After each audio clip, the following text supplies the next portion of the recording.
And in the 9th year of his reign, in the 10th month, on the 10th day of the month, Nebuchadnezzar, king of Babylon, came with all his army against Jerusalem and laid siege to it. They built siege works all round it, so the city was besieged till the 11th year of King Zedekiah. On the 9th day of the 4th month, the famine was so severe in the city there was no food for the people of the land. Then a breach was made in the city, and all the men of war fled by night by the way of the gate between the two walls, by the king's garden, and the Chaldeans were around the city. And they went in the direction of the Arabah. The army of the Chaldeans pursued the king and overtook him in the plains of Jericho, and all his army was scattered from him. Then they captured the king and brought him up to the king of Babylon at Riblah. They passed sentence on him. They slaughtered the sons of Zedekiah before his eyes, and put out the eyes of Zedekiah, and bound him in chains, and took him to Babylon. In the 5th month, on the 7th day of the month, that was the 19th year of King Nebuchadnezzar, king of Babylon, Nebuzaradan, the captain of the bodyguard, the servant of the king of Babylon, came to Jerusalem. And he burned the house of the Lord, and the king's house, and all the houses of Jerusalem. Every great house he burned down. And all the army of the Chaldeans who were with the captain of the guard broke down the walls around Jerusalem.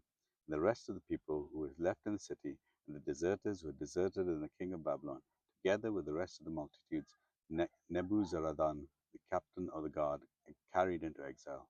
The captain of the guard left some of the poorest of the land to be vine dressers and plowmen.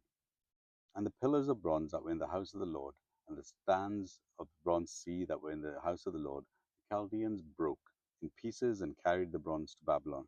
And they took away the pots and the shovels and the snuffers and the dishes of incense and all the vessels of bronze used in the temple service, the fire pans also and the bowls. What was of gold the captain of the guard took away as gold, and what was of silver as silver. As for the two pillars, the one sea and the stand that Solomon had made for the house of the Lord, the bronze of all these vessels were beyond weight. The height of one pillar was 18 cubits, and on it was a capital of bronze.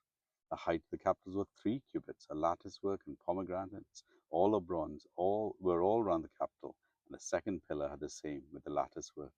And the captain of the guard took Seraiah the chief priest, and Zephaniah the second priest, and the three keepers of the threshold, and from the city he took an officer who had been commander of the men of war, and 5 men of the king's council were found in the city, and the secretary of the commander of the army, who mustered the people of the land, and 60 men of the people of the land, who were found in the city. And Nebuzaradan, the captain of the guard, took them and brought them to the king of Babylon at Riblah. And the king of Babylon struck them down and put them to death in Riblah in the land of Hamath. So Judah was taken into exile out of its land.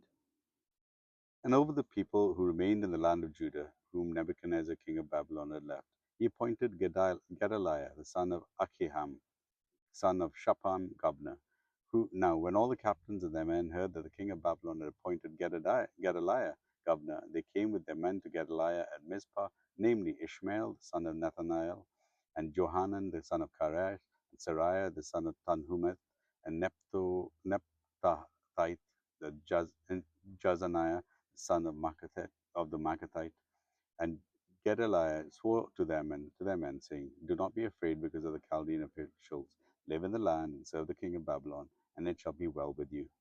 But in the 7th month, Ishmael the son of Nethaniah, son of Elishama of the royal family, came with 10 men and struck down Gedaliah and put him to death, along with the Jews and the Chaldeans who were with him at Mizpah. Then all the people, both small and great, and the captains of the force, rose and went to Egypt, and who were afraid of the Chaldeans. And in the 37th year of the exile of Joachim, king of Judah, in the 12th month, on the 27th day of the month, evil Merodach, king of Babylon, in the year that he began to reign, graciously freed Joachim, king of Judah, from prison. And he spoke kindly to him, and gave him a seat above the seats of the king who were with him in Babylon. So Jehoiachin put off his prison garments, and every day of his life he dined regularly at the king's table. And for his allowance, a regular allowance was given to him by the king, according to his daily needs, as long as he lived. 2 Kings chapter 25.